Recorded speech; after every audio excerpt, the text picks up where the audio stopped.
Welcome to another Fenestration Canada podcast.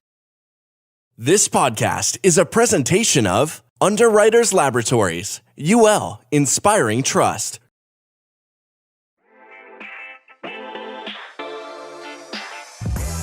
You are listening to Fenestration in Canada with Pat Flannery and Stefan LaBelle.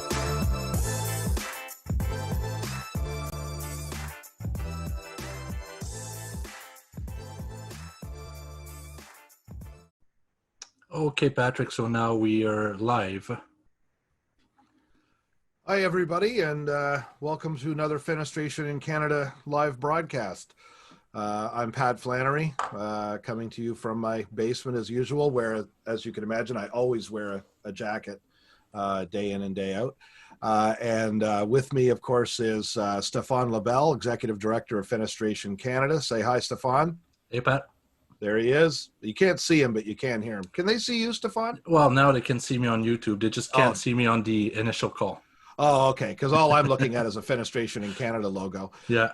And our very special guest today, of course, is Martin St-Arnaud. There's my bad French. I'll get him to say it. And he's the sales manager for JSA Machinery. Hi, Martin. How you doing? Very good, and you? Very good, very good. So before we get going here with Martin, let's just do a little bit of housekeeping. Our sponsors, of course, are UL and Quanex. Thank you very much for your kind support. If you want to ask a question, there's two ways to do it. One much more fun than the other.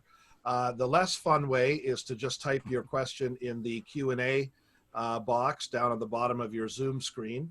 And either Stefan or I will repeat it to Martin, and we'll find out what he has to say. The much more fun thing to do is to use the raise your hand option, and Stefan can actually patch you into this thing, and you can ask Martin directly, right, Stefan? Yeah, exactly. Or comment if you're not in agreement. Yes. Or we could even get into a big argument, which would be really, that'd be really fun. We haven't done too much of that yet.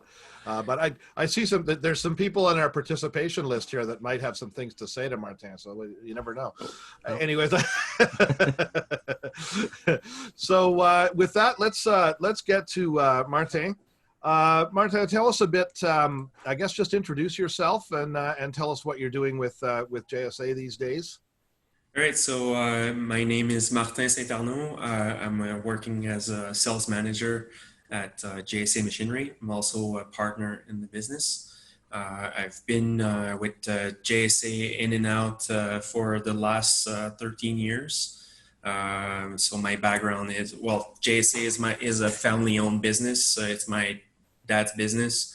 So I've kind of been raised into the fenestration industry. So it was kind of a no-brainer to go there as my first job, and I ended up liking the industry and sticking to it. A little bit of background, last year I've been working with Energy Fenestration as a sales manager there. COVID did its thing, and I'm now back with the business and happily back home, if I can say it that way. Yeah, exactly. Well, it's made some major disruptions for all of us, hasn't it? It's been a pretty wild time. What's going on at JSA these days, Martin? Give us the update. What's the company up to? What's the focus? So my focus obviously is on sales. We kind of had to reinvent the whole sales routine. As obviously, I'm not going to go on the road and knock on every doors with the whole situation happening right now. So my goal was to try to create some calls, some visit on our website. So I decided to launch a series of webinars. The first one is actually next Wednesday. It's going to be French for our first go, but we're technically going to be running 6 different subjects during the year. So 1 month in French, 1 month in English, and we're going to go on and on that way. Our first subject is going to be automated paint line I will have a co-host of Marie-Pierre Moret of Société Laurentide for the French version. And I will have Pierre Charbonneau from Evotech joining me for the English version that's going to be on August 12th. So that's kind of my way to get in touch with the customer, trying to do the cold calls another way than we used to do. So.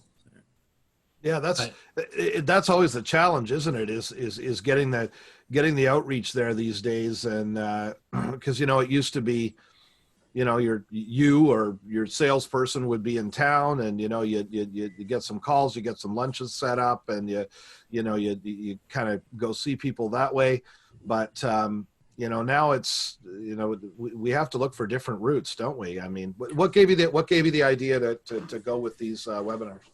Well, I have to give the thumbs up to my brother. My brother is actually a photographer, and he does a lot of videos. And he came with the idea for one of his customers to do live.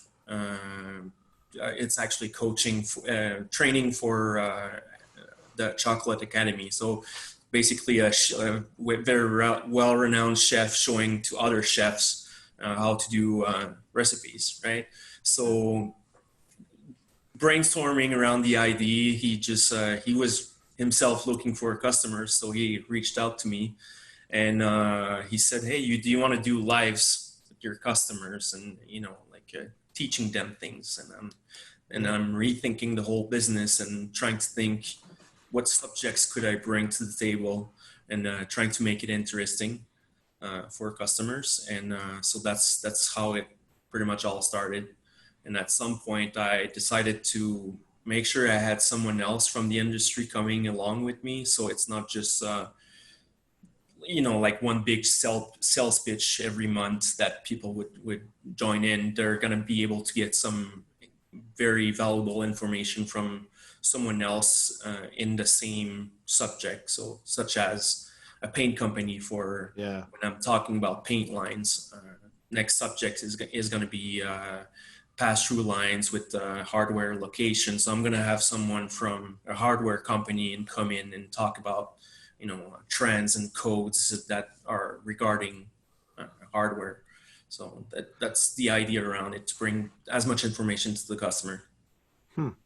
So how are you getting the word out to people? I mean, obviously you're doing this, but how do you get the word out to people that this thing is happening? Well, the first wave we've used is just our emails. Right. We do have a strong email list that we believe we're reaching out to most of Fenestration Canada members. But I'm also using LinkedIn. We're promoting on there a lot. I've done, you might have seen it, but I've done a commercial video about our first webinar. Just trying to show how the image is going to be for you guys when you join in. The quality of the image and the sound that you had on this video is going to be what we're going to be showing in our webinar. It's not really going to be just like this, like a webcam quality and sound. It's going to be more of a full webinar. So it's going to be very interesting. What platform are you using? It's going to be sent through Zoom. Okay. But everything is going to be coordinated by my brother. That's going to be live broadcasting. Like a PowerPoint type presentation with you and the presenter, or are you doing stuff on your shop floor? So there's going to be so we're basically going to be sitting down just like I am right now, talking, but we're going to integrate some videos, integrate some pictures to the image. People are going to be able to ask questions. We're not going to do live questions like just like today. Just trying to stick to the time frame we have, but we're going to have a Q&A at the end of my presentation and at the end of the Marie-Pierre's presentation next week. So it's going to be open for people to type in their questions. What are some of the other topics you're getting into? You've got the paint line. What else are you planning? So paint line is the first. Second one is going to be pass-through lines. So welding, cleaning, hardware, location, positioning, and things like that. Where can we bring automation to the factory floor? And our hardware is going to stick along with that.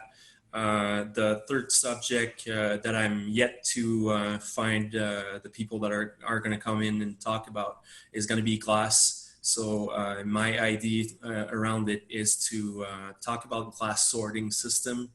The main value of that would be avoiding employees walking around and looking for the glass that goes into their next sash or next frame. So a lot of technologies exist to organize the factory floor with the glass. And obviously, I'm hoping I'm going to have someone from the glass industry to come along and talk about what are the next trends in the glass industry itself. So I think it's going to be something interesting there as well. Other subjects than that, one I'm thinking of is going down the route of the different welding systems that exist. So seamless welding is always a subject that is the talk of the town, especially in the last shows when you had companies showing their new machines around, and there's a lot of questioning towards that. It's not that easy to do so, as there might be showing in those showcase. So I'm gonna get my feet wet and actually address it, and hoping that we're gonna have some crunchy questions at the end.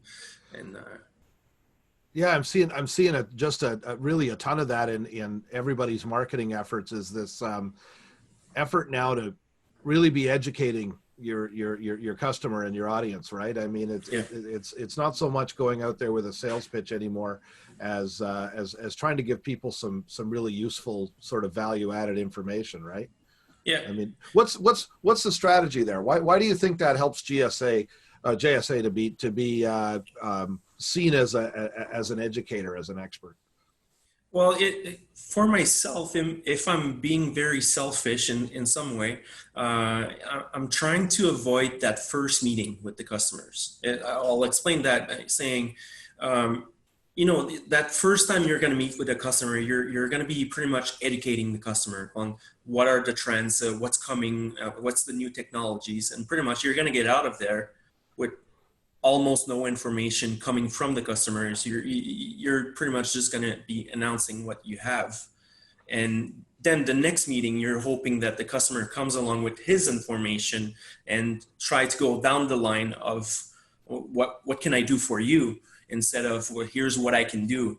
And by launching those webinars, I'm hoping that I can teach those customers to be more prepared for that meeting, because obviously with the whole situation, I don't mind going to anywhere across Canada 5-6 times, because it's my job. But a lot of those customers don't want to see you in their factory floor anymore. They're trying to avoid as many people as possible. So let's try to avoid that first meeting on education and trying to be more direct to the goal when we sit down, and avoiding a lot of questioning. With those webinars, you can have your whole team watching the video and coming out with questions after, instead of just me meeting with you and then you go to your team and, oh, I forgot that question, I forgot to ask this and that. So you can have more of a general portrait if the whole team is actually watching it. Yeah. Aside from I think obviously the outreach to people and finding some other way to get in front of people, to get around people on the sales side is important. Are there other things at JSA that you guys have had to adjust? Like has your shipping had to change? Has things in the warehouse had to change? What are some other pandemic challenges you guys have had to Well, we actually installed a machine in Winnipeg 2 weeks ago on via webcam. So that was a first. No way. So How yeah, did that work? well, the machine was everything was ready from the supplier. So we had sent samples over there. We had sent you're technically always sending a sample of this is what I'm trying to get, and here are parts that you can play around with until you get the finished product I'm looking for. And once the setup was done, we shipped the machine directly to the customer instead of putting it through our warehouse and shipping it there. And so what our technician did is that on a conference just like this on Zoom, he talked to the customer. We installed the camera on the machine so my technician could see what was happening in the machine and could talk directly with the customer. And we kind of did just a fine tuning at that point. So customer was putting parts in it, saying, okay, machining is a little bit too deep, or make it go left, make it go right, and things like that. So just the final adjustments you would do on the line. It was a first for us. It went very well. Obviously, it's a little bit more time consuming. Maybe technician being there would have done it in 2 days, and it took a week to do so with the customer, because customer, he's got to get used to work with the machine and go into the different menus where he would normally not do. But it was interesting to see that technology is at that point that we can make that happen. We've approved also 2 complete pass-through lines from Rotox via web conference, again, sending videos, pictures of the final product, linked between Rotox, JSA, and our customer was on the line, looking at the products coming out of the machine on videos and approving the machine. So we're hoping that at that point, the machine is going to be installed on the shop floor, and all we're going to have to do again is just a little bit of fine tuning there, and not to have to worry about big changes once we're down at the customer. So things That's like pretty that. cool, because you end up with a more educated customer in the end. Because if they've had to put everything together and tune it up themselves, with help over the webcam, you end up with at least one guy on the shop floor that really knows the machine, right? Yeah, there's added value, right? You said it's more time consuming, but in a way, maybe it's even better in some sort of, when you think about it, now that he knows how to operate it and build it. Yeah, and it puts a lot of pressure on our suppliers as well, which I like, because they have to make sure that it's 100% ready when it leaves their door. Sometimes, they're going to leave some few small details behind, knowing that JSA's technicians are going to see the problem. They're going to know, and they're going to fix it, once it's there. No, now they're keeping the machine one more day before shipping it, and making sure that the customer is not going to have to face that problem, because they know that JSA's technicians are not technically going to be there. But we're still capable of going to customers, but it's just some of them don't want us to be there. So we're doing the best we can. Not bad. Have you had anybody, like, I guess the thing with the pandemic is nobody knows how long, we're going to have to keep acting like this, right? So I suppose no one's really buying machinery on the grounds of, I've got to change my processes permanently. But on the other hand, I imagine you've had some people that are on the fence who are thinking of automating and maybe hadn't quite gone there yet, who have been kind of spurred to try to do this. Talk to me a little bit about what the advantage is for your workflow and for spacing people out when you automate versus doing things by hand the old way. Well, obviously, if you're just thinking about a pass-through line, that would be the best example I could give you. If you're working on standalone machines, you're going to be sawing your PVC, then going through some different punches all down the line. So in big factories, that could be one set of ends and a second set of ends. So many different employees are actually touching the same material. And then you're going to put it into a welder, then taking it out of the welder, going into the corner cleaner, and then your assembly tables. But if you're able to have a saw that's well equipped and a pass-through line, well, you have one guy that saw and do the manufacturing. The second guy loads the welder, and from there you could automate all the way pretty much to your final assembly, where people would not even have to touch the material itself. They would just actually do add-ons and screw things in. So technology is at a point where I could have a machine unload the corner cleaner, put it into a magazine, and another conveyor would come in, take the frame in the magazine, take it to the working table where the employee would just be standing there. So obviously, if you're looking at this whole process, you have pretty much one employee 40 feet apart from the other. So you don't have to worry about everyone touching the same material. You don't have to worry about proximity between employees, because everyone is staying at their working station and the material moves itself. So that's, I think that's the goal where you want to go. Yeah, it's kind of a situation where, if you'd done that, you probably had an easier time adapting to the pandemic, because your shop was already laid out for that. I mean, like I say, no one's going to run out and buy a line just because of the pandemic, because for all we know, things will be more or less back to normal by the end of the year. But it's something you have to think about. Yeah. Now it's on everybody's mind as what about the next one, right? Supposedly there's some pigs in China now that might have something else. Oh God, hopefully not. But anyways, it's just one of those sort of advantages. Maybe it wouldn't have been top of mind, but right now you're looking pretty good. If you'd gone ahead and put a line in last year, you're certainly happy with it now. Yeah. Tech Talk, you mentioned Seamless Welding.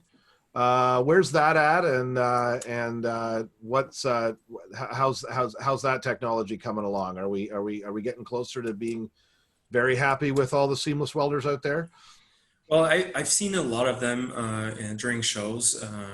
The one thing that people have to keep in mind is that the machine is pretty much set up for only one profile, and it's basically doing the same profile about 6-7 times during one day. But now you have to think that you're going to go to your factory. There's going to be about 35 different setups to do on this one machine, and it's going to do 400 squares in one day. So there's a lot of things that could go wrong. So my thinking on the technology is that it's coming along. The best results I've seen so far are on much bigger profiles. So if you're thinking patio door profiles, you're gonna have a much better response than just a small North American sash, where you pretty much have no meat to be welded. So the principle behind seamless welding is that you're actually taking off some material before you're welding. So if you're taking off some material from something that's already, let's say, weak, well, you're weakening your weld. So I'm not sure. My point of view so far is that I'm not sure the technology is just there yet from what I've seen in the PVC industry in North America so far. But there sure is a lot of effort from a lot of suppliers in Europe to adapt themselves. But the reality is that if you're looking at a sash from Europe and you're looking at a sash from North America, you're really not talking about the same thing. Their sash over there look pretty much like our patio door sashes. So it's a much bigger frames and sash, so it's much easier to get the job done in to have a solid weld. That would be my biggest concern I have, is the technical aspect of the weld and being weakened with less material. One thing you always seem to see is when a new process comes out initially, like you say, it kind of has to be set up for one job and to run that job, and it's very hard to switch to other things. And over time, where the innovation goes is into making that machine capable of changing, right? Of swapping out profiles, of realigning itself, recalibrating itself, all of that sort of thing, so that you can quickly do a different job and I guess at least get into batch manufacturing, if not completely customized. What do you see the prospects for that with the seamless? Are there things that could be added or changes to the design of the machines to make them more flexible? Well, I think it's going to have to be somewhere of a joint venture with PVC companies and machinery companies, that at some point the PVC extruders are going to have to make the profile a little bit bigger to help the machinery guys. And the machinery guys in Europe are going to have to understand that we're not going to be building tilt and turn European windows in North America. So, I mean, both of them have to make their way to a middle point where we're going to be able to bring that technology to the best level we can get.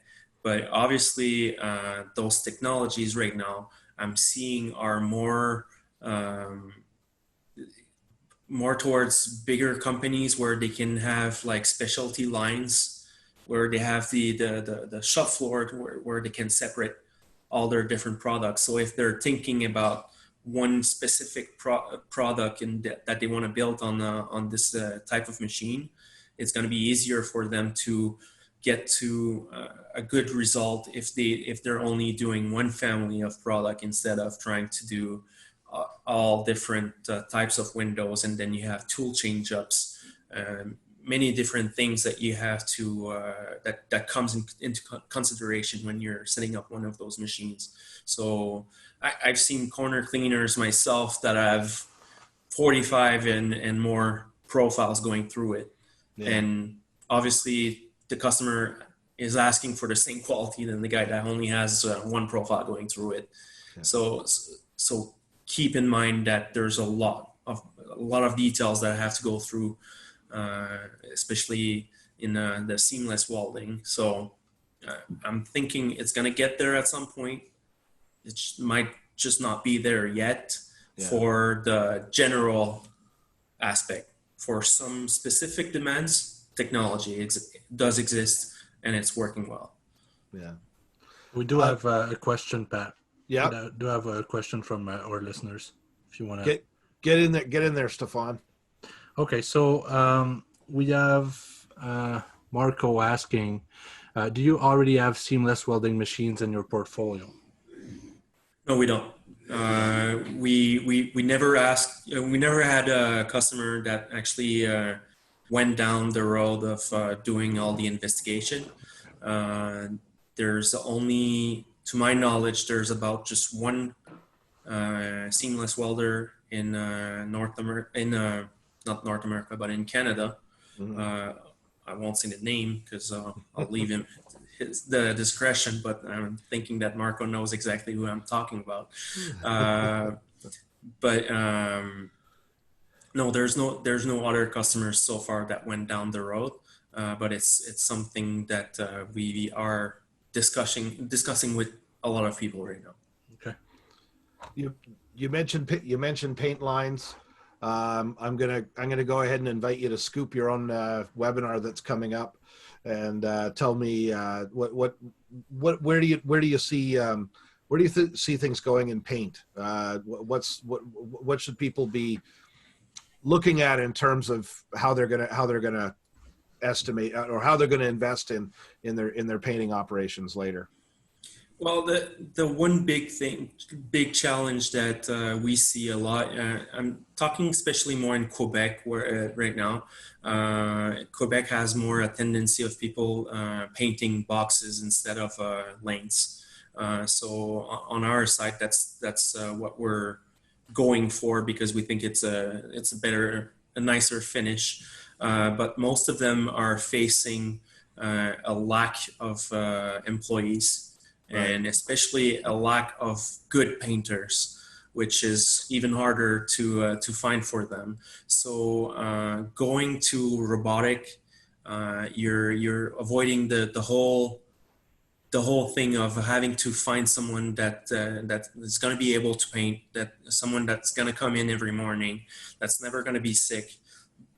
That's pretty much your robot where it comes in. Then you only have an employee, just any employee that's capable of lifting the window and put the window on hooks is going to be good to run the line. So teaching this employee on how to do his job is going to be much easier. I think myself working on the factory floor, I would have a lot of fun working with the robot instead of painting it myself. So thinking that it might be easier, as you're bringing technologies, not just for paint, I think it makes it more interesting for employees to be working on the factory floor as well, especially if you're looking at the younger generation that comes in, that all have video games and things like that. So if you're capable of getting them some toys to play with, that they're not going to break anything, I think it becomes more fun for them and might be easier to find people. Yeah, all day in a paint booth is not my idea of a good time either. So no,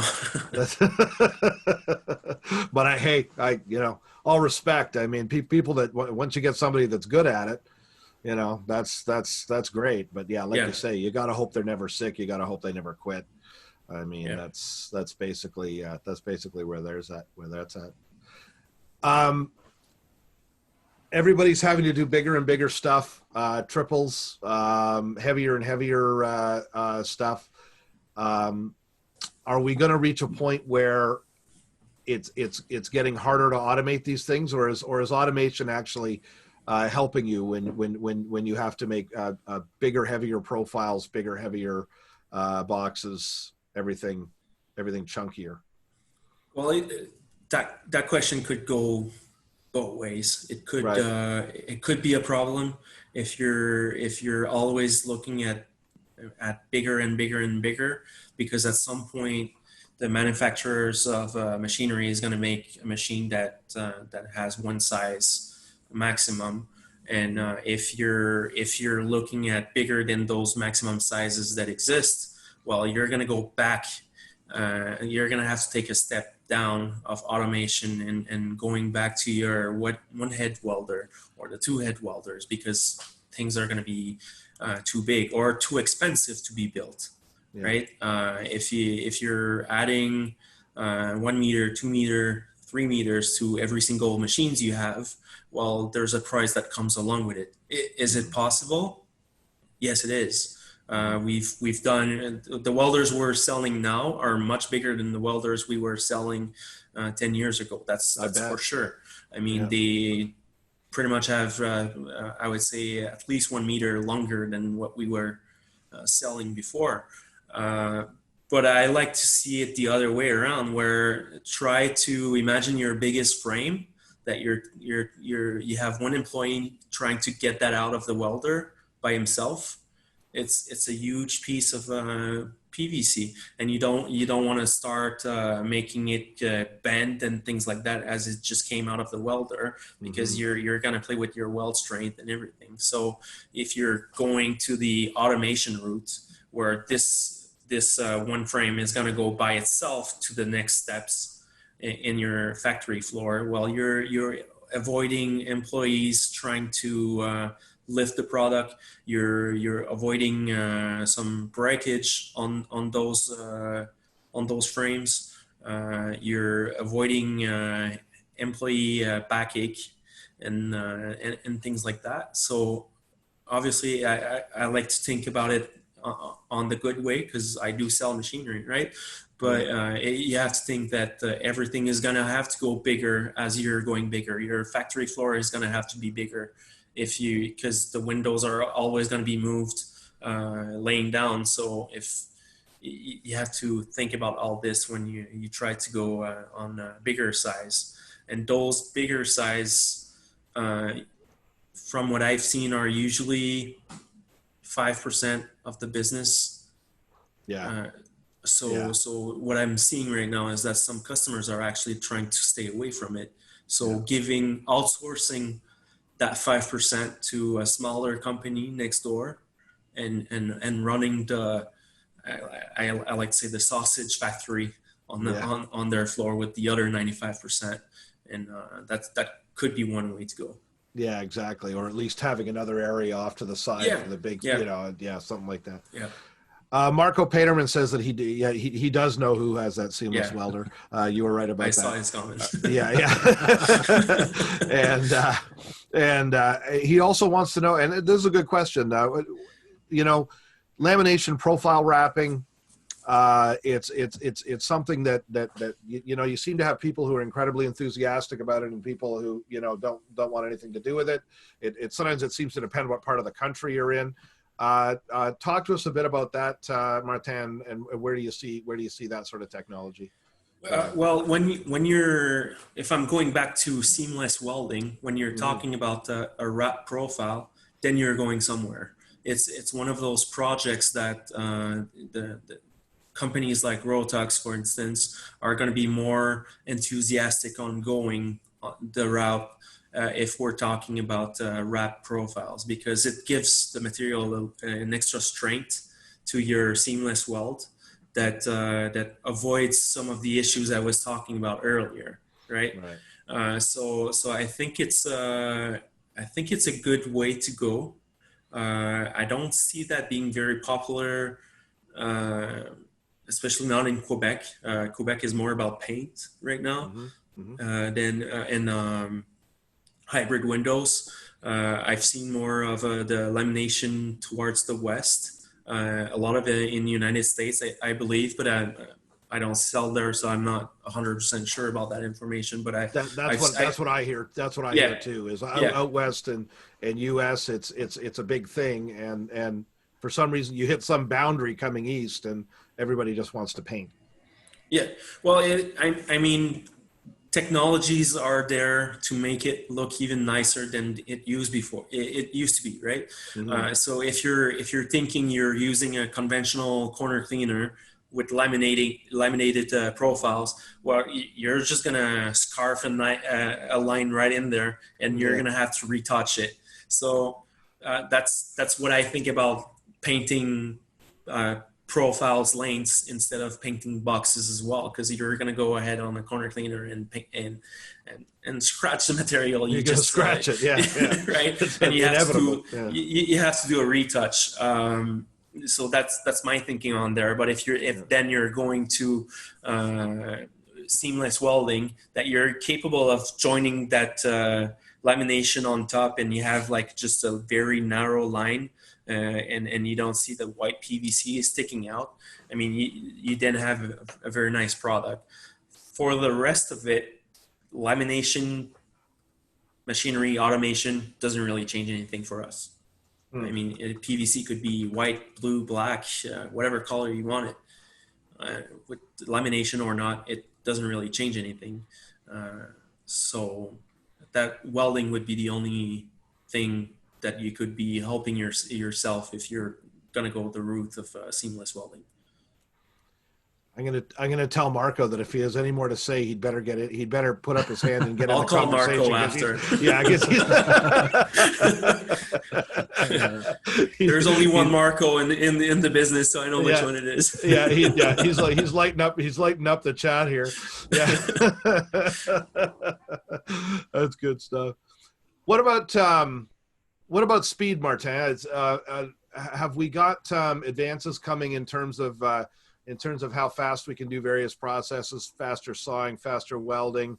I know on that. Well, my background from way back is on the metalworking side, and I know it's been insane over the last 20 years how much faster everything has gotten, mostly just due to computer power. I'm wondering if there's something like that on the vinyl processing side, if we're going to see a bounce up in speed, because right now to me, automation in the window and door industry looks more about getting the quality, getting the accuracy, and saving on the material handling, than really about going a lot faster. Am I right about that, or is that the wrong impression?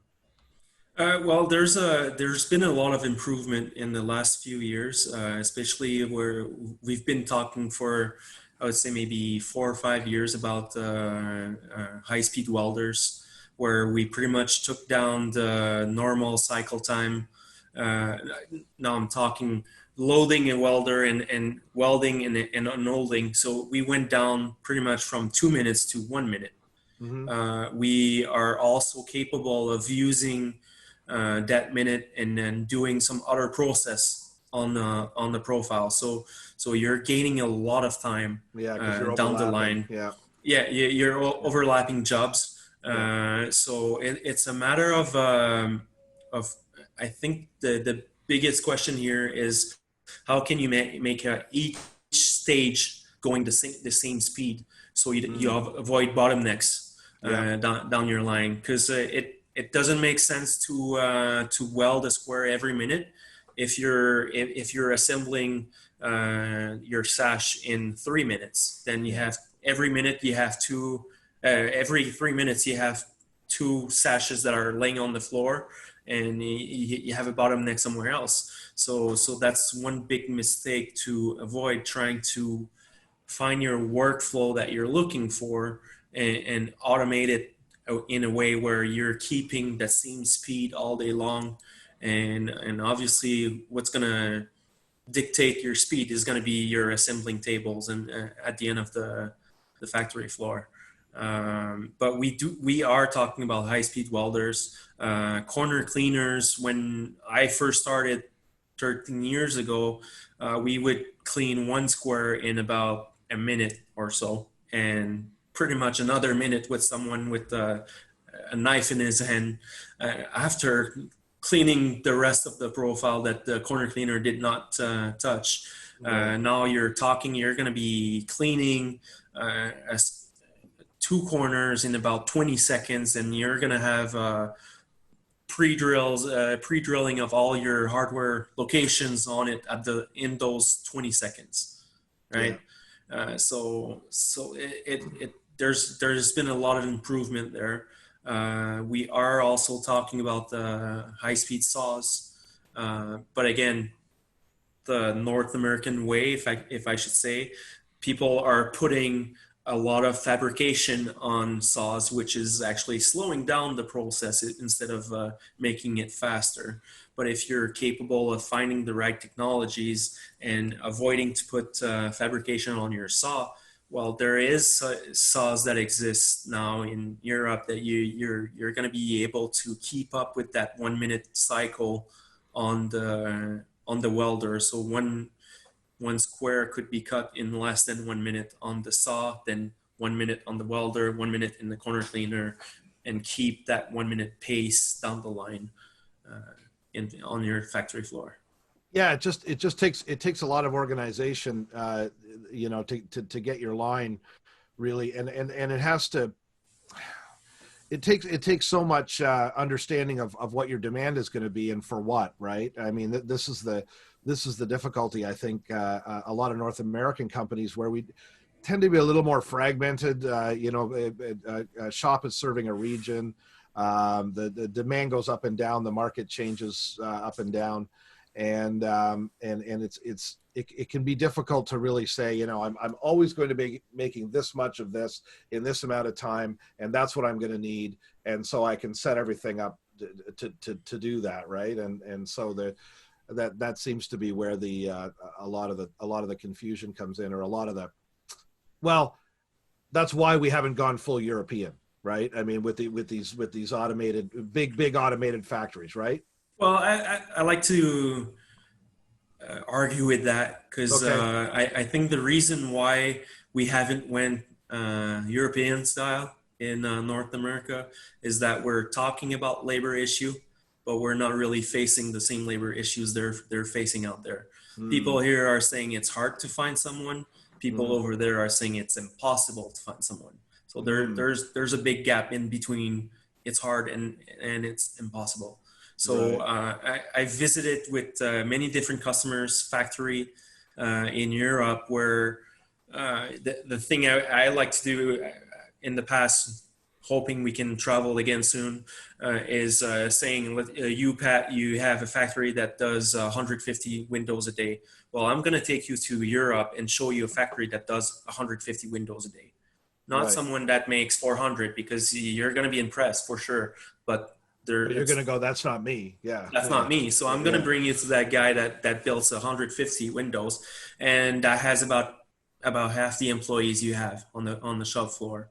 And we can make it happen for North America. It's not because so people are gonna say, well, we know they have accessory grooves where their hardware holds itself and you can screw it and things like that. So of course we're gonna have to do a little bit more manipulation than what they do over there, because their system was created to avoid that. But if I can bring let's say you're building 150 windows a day and you have, I'm throwing numbers, right? You have 50 employees on your shop floor. They have 25. What if I can bring you to 35 instead of 50? I mean, it's a huge improvement. You're not down to 25, but you're still down 15 of them. So those are things we're capable of doing. But obviously we don't have a Eurogroove system. Like all the different European profiles have exactly the same size of groove.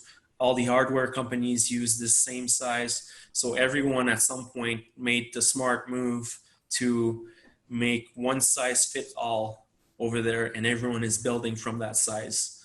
And it sure helped them improve on the technology side. But it's people are thinking it's impossible to do the same thing here.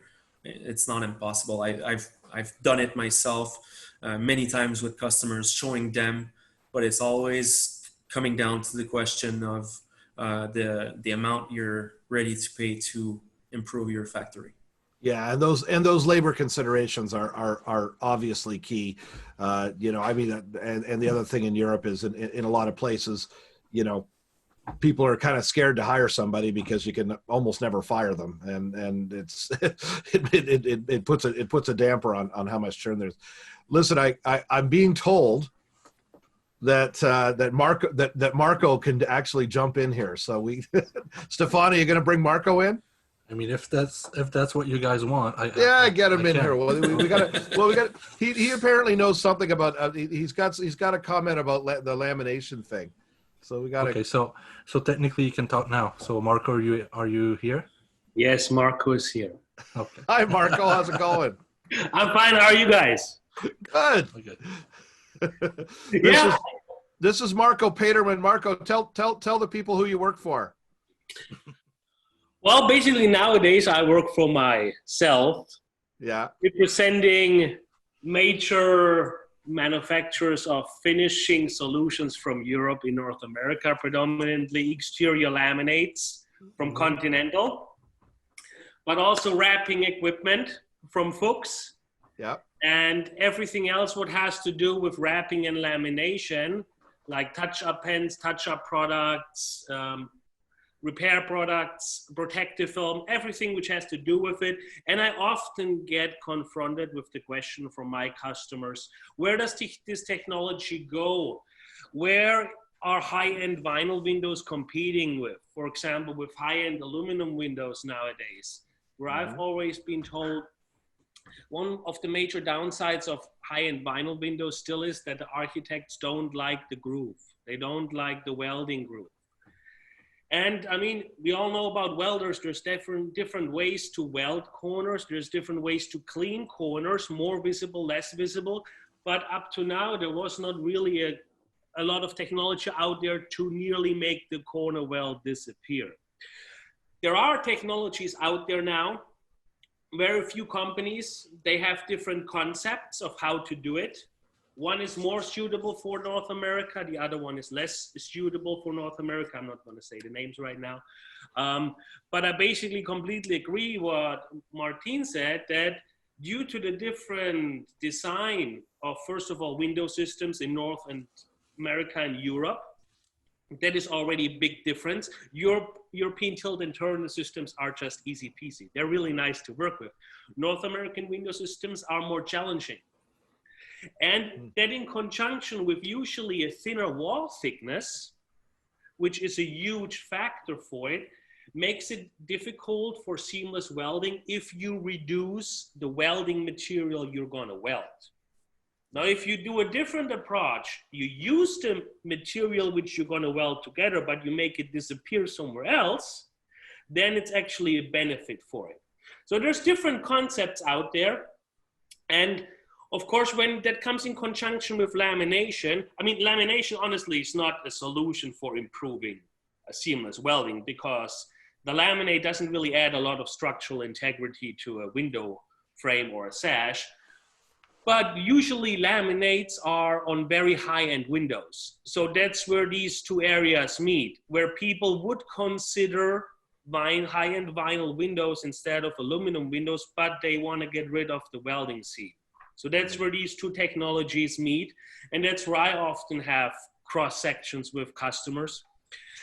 And talking from a laminate side, I was just curious, exactly as you said too, Martin, is that I'm doing lamination business on laminates now since 21 years.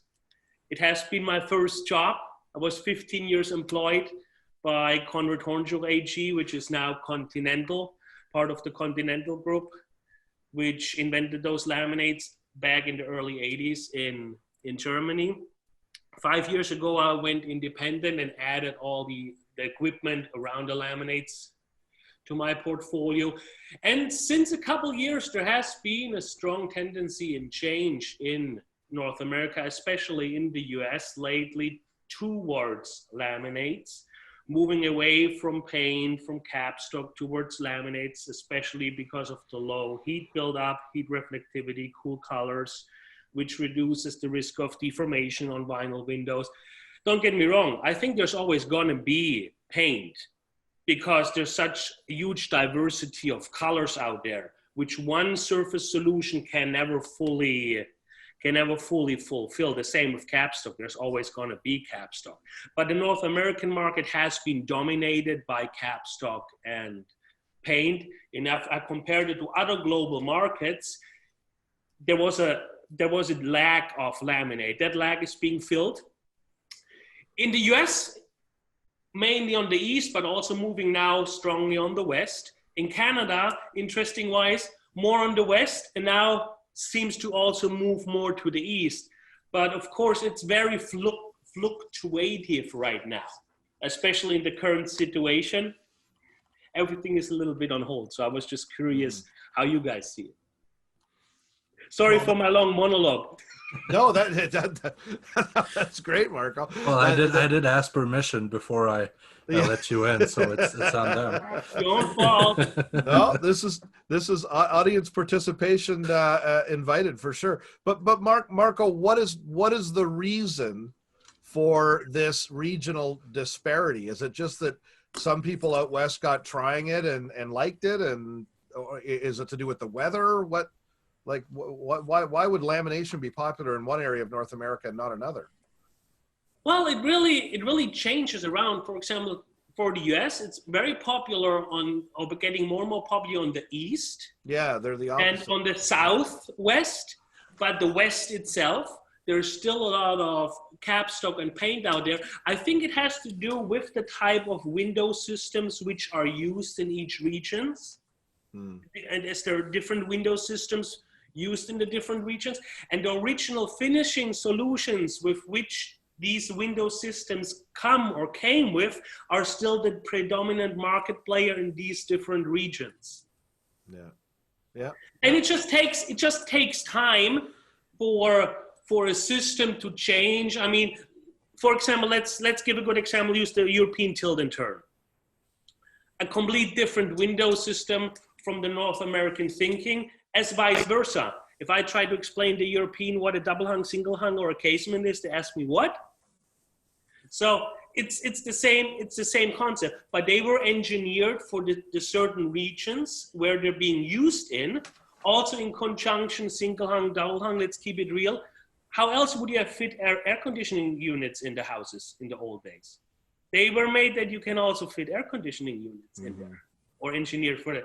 Europe doesn't have really air conditioning, so there is no single hung or double hung. It's just like that. So there is historically and regional differences. Nowadays, these start to merge and change, but it takes time. Interesting is to see, though, what are the drivers for it, and are there any general drivers which make those changes happen, you know? Yeah. Marco, thank you. I think we're gonna drop you out and get back to poor Martin, who's that's all right. I'm sure he's burning with comments on all of this. I hope you guys have a great Canada Day and have a good weekend. Thank you, Martin. Thanks, Marco. Martin, what do you think? Any ideas on your end where these regional differences come from? Well, I don't have enough knowledge on different markets on that. My thinking is if you're looking at Quebec itself, a lot of small fabricators. So equipment like Marco is selling from Fox is a piece of equipment that's that could become quite expensive. And especially if you're looking at doing all types of windows on it. Again, same thing with welders, corner cleaners, and everything. If you're looking at a family of 30, 40 different profiles, well, this machine is going to have to be set up for every single one of them. Mm-hmm. So, and then you're looking at different colors, different textures, and it just becomes such a huge inventory for customers to be holding. So I'm thinking it might have to be with regions where you see much bigger factories than others. So like Quebec, really it's a bunch of small companies and a few big ones, right? Yeah. If you're going down to let's say Hawaii region in USA, well, there's only big guys there, so they have all the automation. They're capable of rolling lamination for weeks, and thinking they're gonna have an inventory in different colors, different textures, and all of that. It won't bother them. But doing a setup on Fox equipment, I've sold Fox equipment in the past in Quebec.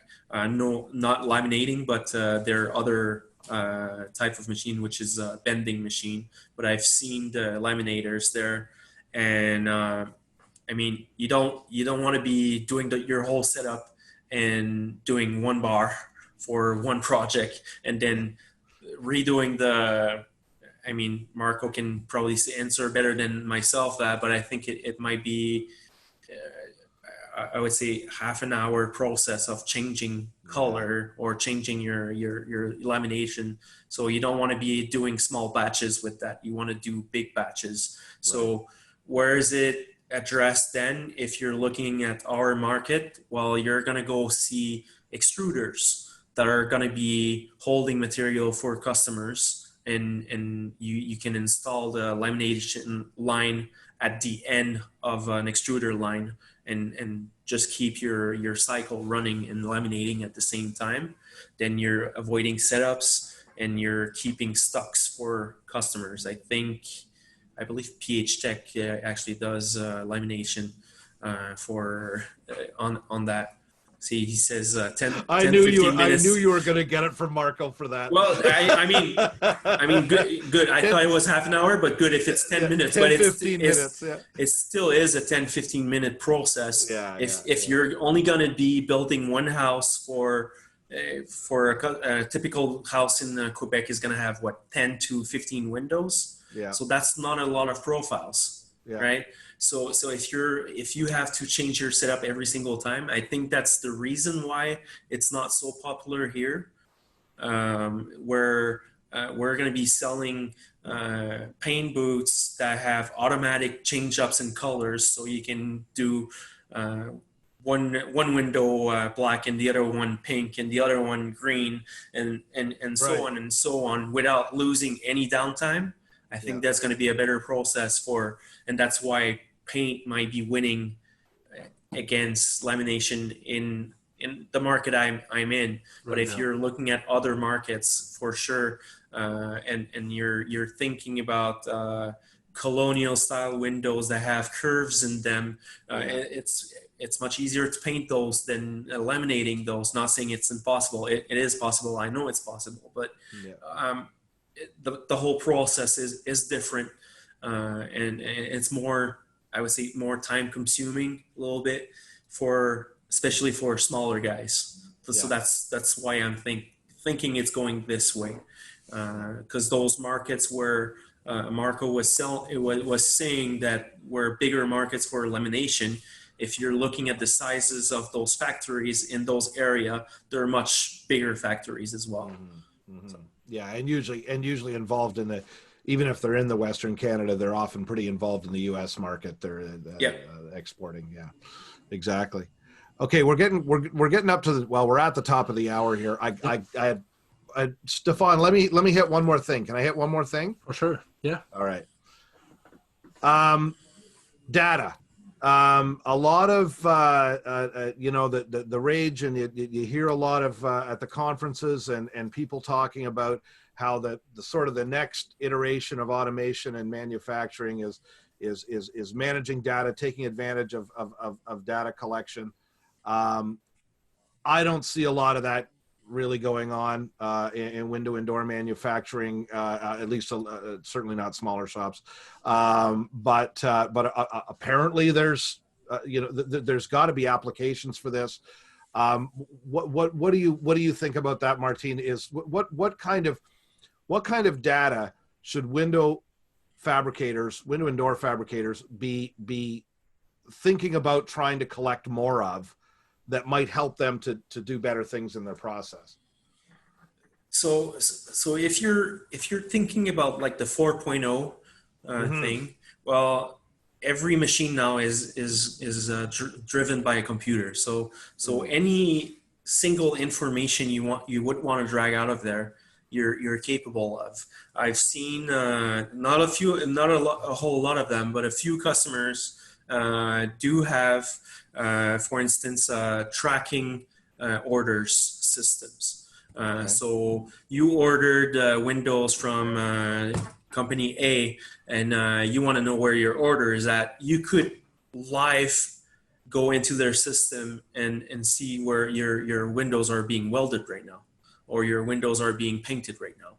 But it's more of a customer experience than anything else. So I don't, my point of view, I don't really see the value of that.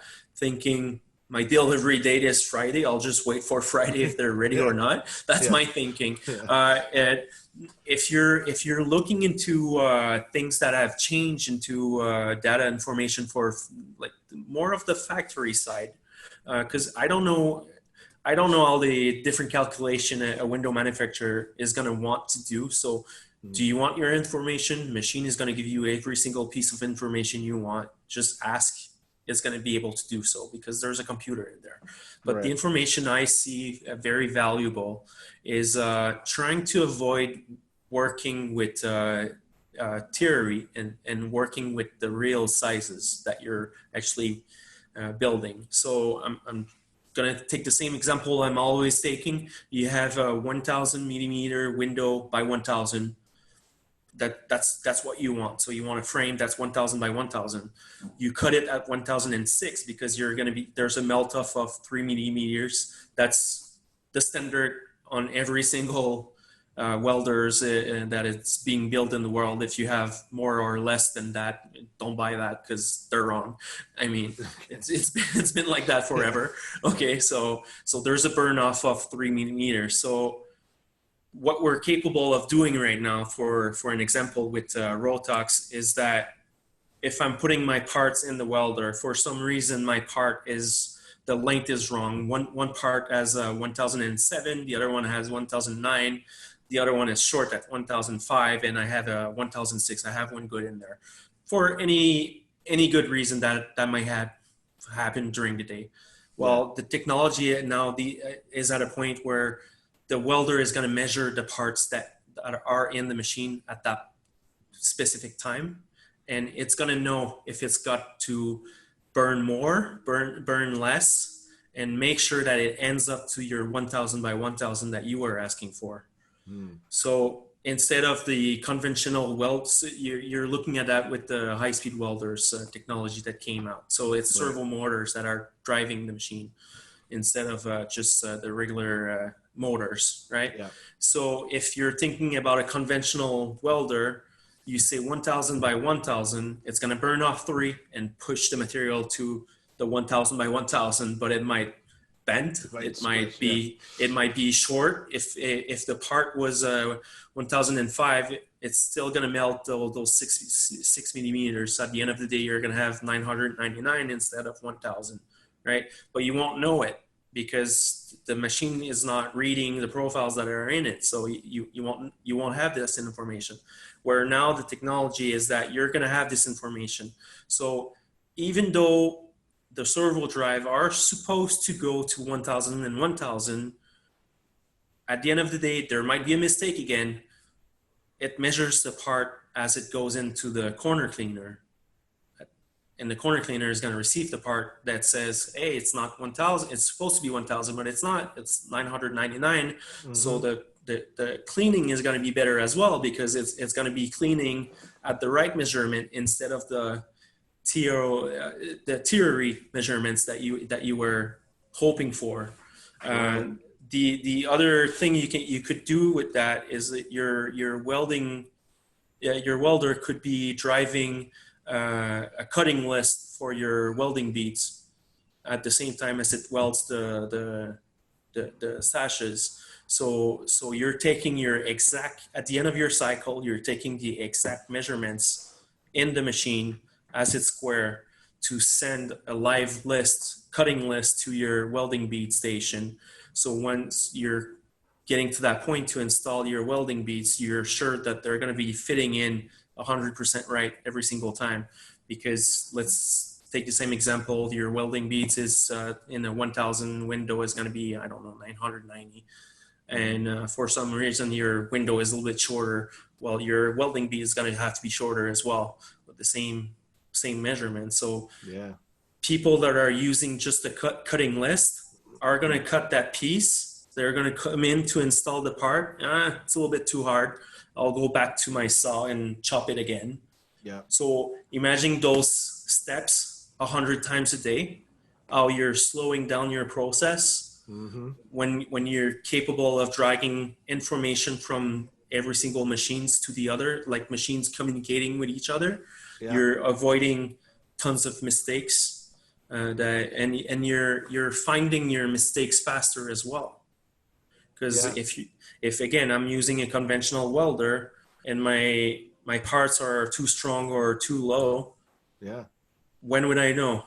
When the part is going to be fully assembled, you're going to put your glass in, doesn't fit. Oh, doesn't fit. Yep. So I've done the whole process where I could have cut that straight at the welder. There's a pop-up window on the screen saying, hey, this part is too small.